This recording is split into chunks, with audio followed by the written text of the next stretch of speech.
In the misty waters of the Baltic Sea, a silent arms race is underway. Russia's so-called shadow fleet, hundreds of ghost ships evading Western sanctions, has reportedly exploded from just 200 vessels in 2022 to over 1,000 today.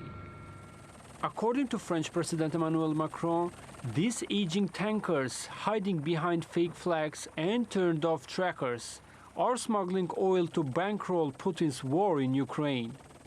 30 to 40% of the war effort is financed through the revenues of the shadow fleet. It represents more than 30 billion euro. So it's extremely important to increase the pressure on this shadow fleet because it will clearly reduce the capacity to finance this war effort for Russia. NATO officials say that the shadow fleet is an extension of the gray zone tactics performed in the sky, like last month's MiG-31 and drone incursions into NATO's eastern flank airspace. Now the threat is underwater, turning the Baltic into a hotbed of espionage and sabotage.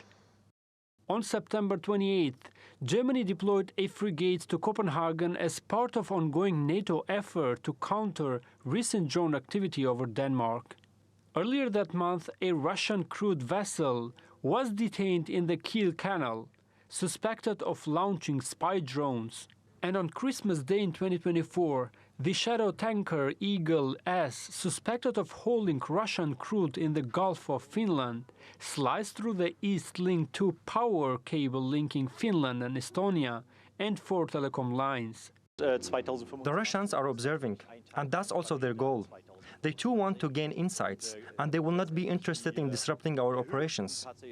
They will observe, and it's good that they will observe so they can learn about our capabilities and see how quick-witted we really are. In a report published earlier this year, the independent platform Follow the Money found that ship owners from Western countries earned over $6 billion by selling old oil tankers to a shadow fleet carrying Russian oil. If Russia had no vessels, no ships that it could use to export oil, then it wouldn't be able to export the oil. But because there are ship owners willing to sell their ships to obscure individuals that then use them to transport this oil, these ship owners enable the shadow fleet and as a result, Russia's war against Ukraine. With airspace violations and ghost ships testing the alliance, NATO leaders say defending Europe's critical infrastructure, from cables and pipelines to ports, will be a central focus of their next strategy session. For now, the battlefield is Ukraine. But the conflict is encroaching far beyond into Europe's skies and seas.